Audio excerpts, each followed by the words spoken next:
욥기서 14장 말씀, 소발에 대한 욥의 답변 마지막 부분에 해당이 됩니다. 욥은 오늘 우리가 있는 이 욥기서 14장에서 자기 혼자서 이런저런 말을 나누면서도 또 하나님 앞에 기도하고 또 자신의 생각에 여러 생각들을 또 표현하고 독백 그리고 기도 이것을 거듭 반복하고 있는 모습을 우리가 볼 수 있습니다. 자기의 인생 가운데서 참 낯설게 당하고 있는 이 고난, 그 고난 가운데 주어지는 그 고통 속에서 몸부림치는 욥의 모습을 우리가 계속 확인하게 됩니다. 성도가 이 땅을 살아가면서 우리가 이해할 수 없는 뜻밖의 여러 많은 일들을 당하고 살아가게 될 때 우리도 그럴 것입니다.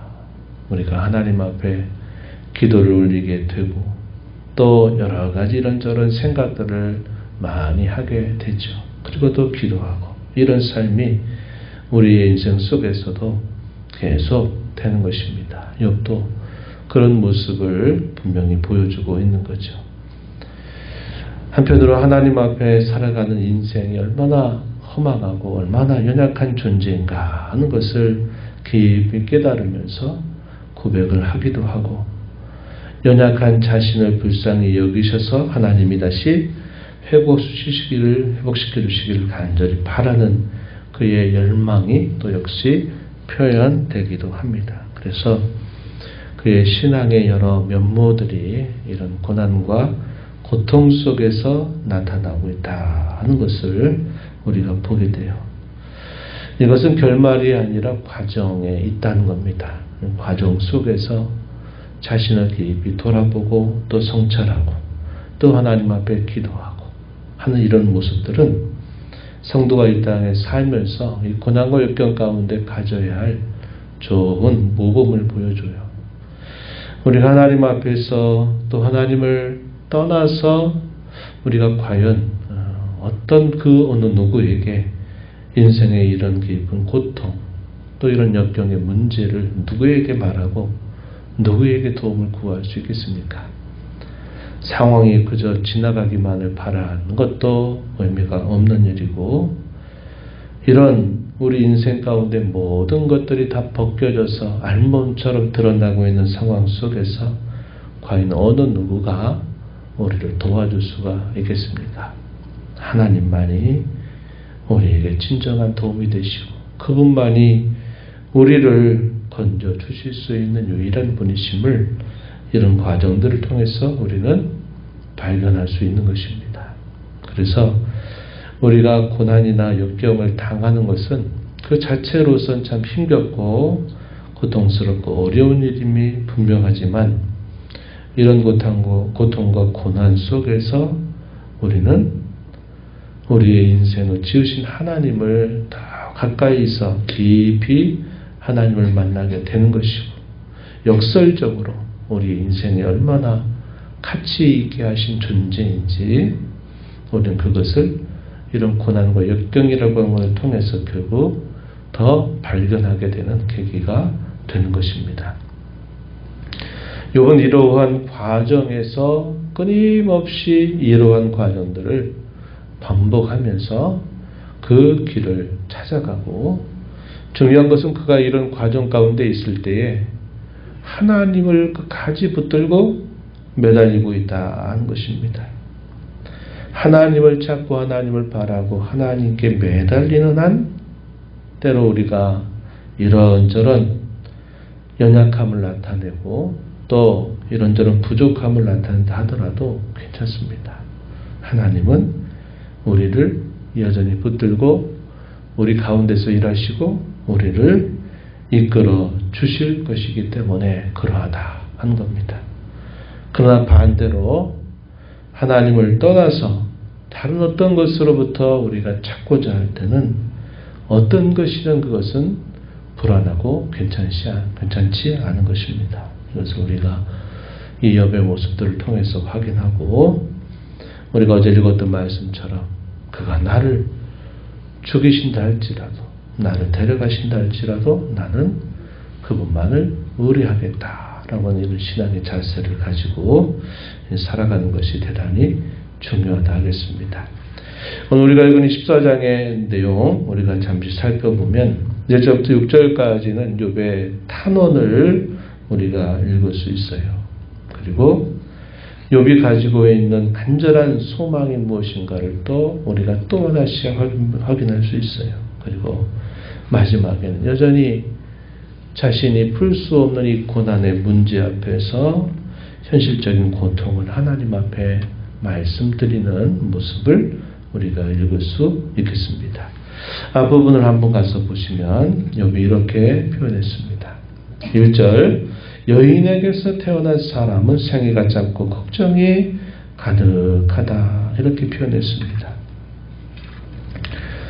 꽃이 꽃과 같이 자라나서 시들고 그림자같이 지나가며 머물지 아니한다 이렇게 말하죠.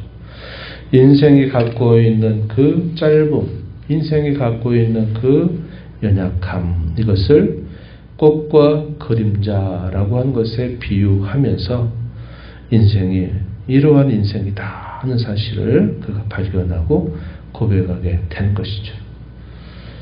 우리가 살면서 이런 걸 생각하게 되는 계기가 많지 않아요. 잘 되고 걱정거리 없을 때는 누가 이런 생각 하겠습니까? 이것이 천년만년 계속될 것처럼 착각하고 또 그렇게 되기를 바라면서 걱정 근심 없이 살아갑니다. 그럴 때면 우리의 인생의 참됨을 우리는 잊고 살게 되는 경우들이 많이 있는 것이죠. 우리가 아는 것처럼 잔치집에 가는 것보다 차라리 초상집에 가는 것이 낫다라고 말씀하시는 의미도 바로 그런 겁니다. 잔치집에 가서 누가 인생의 허망함을 생각하고 누가 인생의 연약함을 누가 생각하겠습니까? 모든 게 다 좋다. 모든 게 다 괜찮다. 즐겁다. 행복하다. 이런 생각만 하지 누가 인생이 얼마나 짧고 허망하고 연약한 것인가를 고백하겠느냐 하는 것이죠. 그래서 초상집에 가게 되면 그 사랑했던 사람이 있다가 떠나가는 그 모습을 보면서 상실이 무엇인지, 우리 인생이 얼마나 짧은지, 우리 인생이 얼마나 연약한지를 보게 되는 것입니다. 그래서 그렇게 우리를 일깨워주고 있는 것이죠. 그렇게 연약하고 허망한 그러한 존재에 불과한 자신을 하나님께서 불쌍히 여겨주지 않고 자신을 너무나 엄하게 다루고 계신다. 이렇게 하나님 앞에 탄원을 올리고 있어요.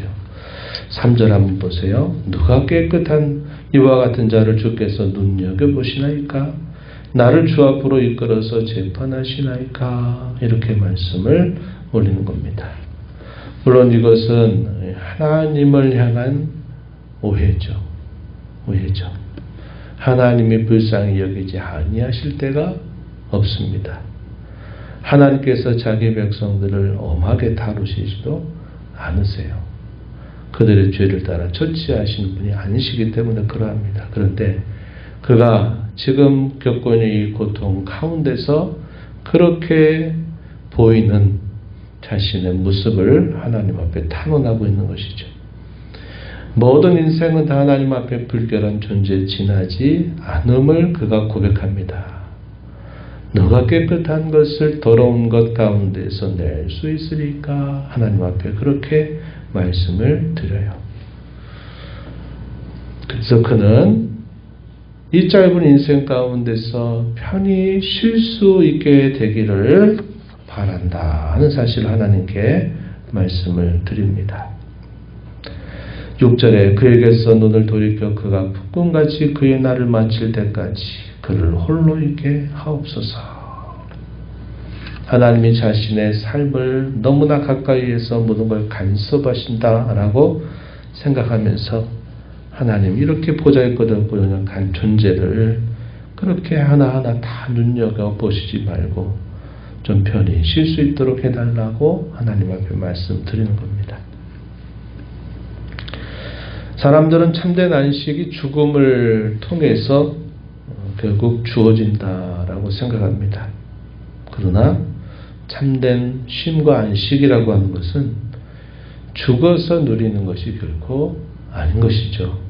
왜냐? 죽음 이후에는 참된 안식을 누리는 길이 있는가 하면 영원한 형벌의 고통을 당하는 길이 있기 때문에 그러하다는 겁니다.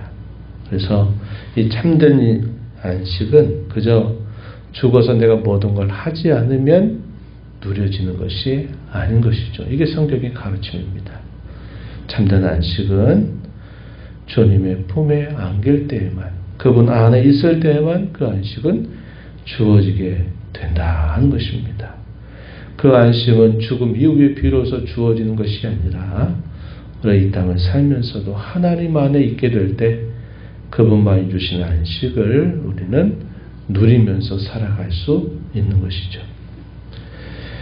여러분, 하나님을 향하여 그의 열렬한 소망을 또다시 말씀을 드려요. 그 무엇은 뭐냐면 내가 하나님을 만나서 자신을 변호하고 하나님과 친밀한 교제를 나누기를 나는 정말로 열망하고 기다리고 있습니다. 이렇게 고백했습니다. 13절 가서 보시면 13절 이하에서 그런 내용들을 표현하는데, 주는 나를 소홀에 감추시며 주의 진노를 돌이키실 때까지 나를 숨기시고 나를 위하여 규례를 정하시고 나를 기억하옵소서. 장정이라도 죽으면 어찌 다시 살리이까. 나는 나의 모든 고난의 날 동안을 참으면서 풀려나기를 기다리겠나이다. 이렇게 표현했습니다. 주께서 나를 부르시겠고 나는 대답하겠습니다.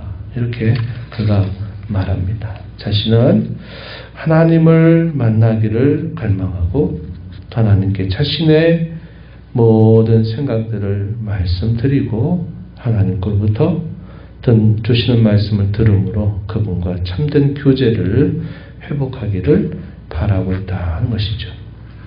자신에게 죽음에서 생명을 일으켜 주시기를 구하고 있습니다. 죽음과 같은 고통의 현실에서 다시 건져 주시기를 기도하고 자신의 모든 죄악을 덮어 주시기를 하나님 앞에 아뢰고 있습니다. 이것이 욥이 갖는 열망이었어요.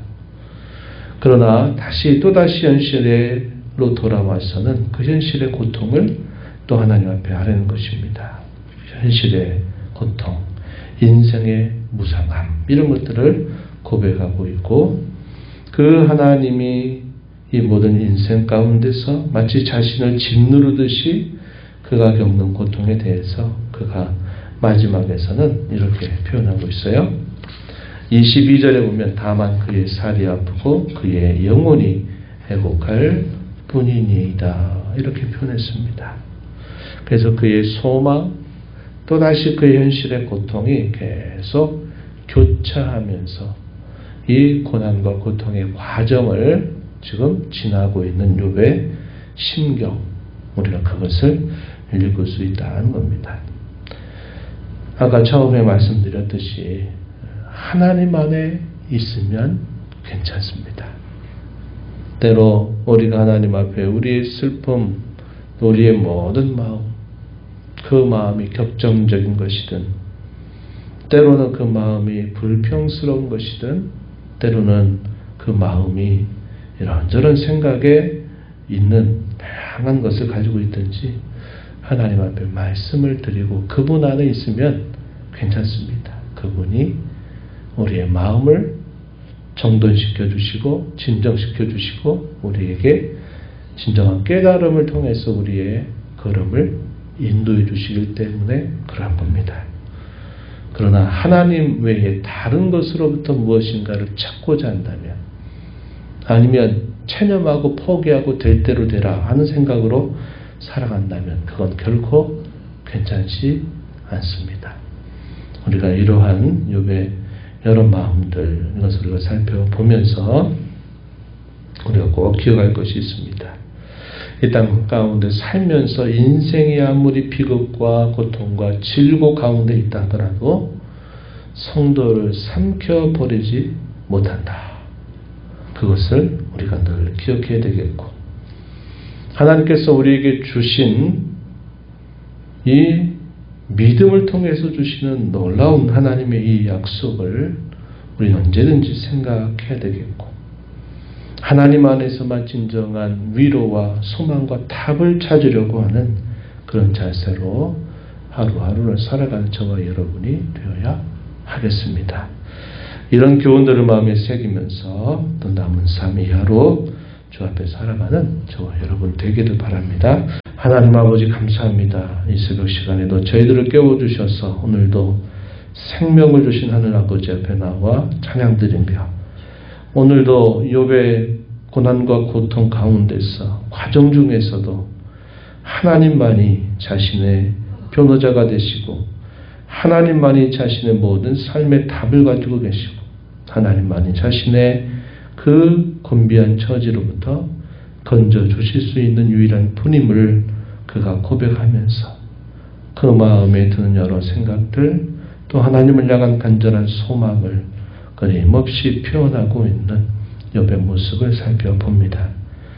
우리가 하나님을 떠나서 다른 어떤 것으로부터 답을 찾을 수 없을 것이고, 우리의 인생의 참된 답을 깨닫지 못하며 참된 안식을 얻을 길이 없음을 늘 기억하고, 늘 하나님 안에서 저희의 인생의 모든 문제들을 말씀드리며 또 하나님 안에 답을 또 찾아가는 저희들의 삶이 되도록 늘 인도하여 주시기를 바랍니다. 이 땅에 살아가는 어떤 고난도, 어떤 역경도, 어떤 시련과 어떤 위협도 성도된 그 존재의 가치를 빼앗을 수 없음을 언제나 기억하게 하시고, 저에게 약속하신 놀라운 하나님의 약속을 언제나 붙들고 늘 하나님 안에 믿음으로 살아가는 복된 성도들 다 되게 하여 주옵소서. 은혜의 보좌 앞에 나와서 아버지 은혜를 구하는 모든 심령들의 간구를 귀로 주시고 응답해 주시기를 바라며 예수님 이름으로 기도하옵나이다. 아멘.